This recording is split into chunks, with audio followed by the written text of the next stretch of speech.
Do you recognize him? What about now? I will lay down my life if it sets us free. Eventually you'll see my ascendancy. Yeah, that's a young Lin-Manuel Miranda who later channeled that theater kid spirit to create one of Broadway's biggest hits.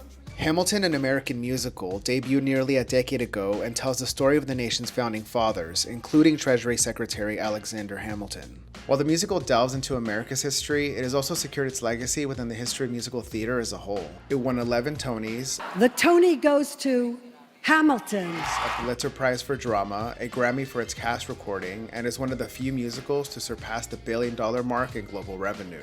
But most importantly, it put this Boricua on the map. Miranda first got the inspiration for Hamilton while reading this biography by Ron Chernow. He connected with the fact that, like Miranda's own father, Hamilton was originally from the Caribbean and came from very little. He soon began writing what would later become the opening number, titled Alexander Hamilton. And when he was invited to the White House to perform the song and presented his idea for a musical project about Hamilton, this is the reaction he got. It's a concept album about the life of someone I think embodies hip-hop, Treasury Secretary Alexander Hamilton. You laugh, but it's true.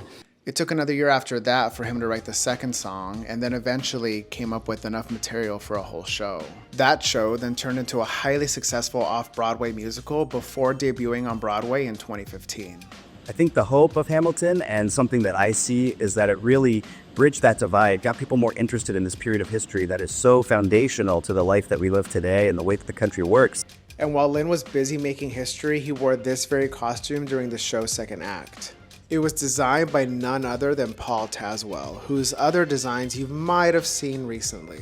The Tony-winning designer combined aspects of 18th century elite clothing with modern streetwear, lending a contemporary look and silhouette to the costumes.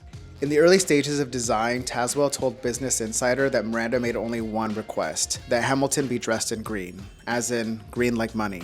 The costume is now on display at the National Museum of American History.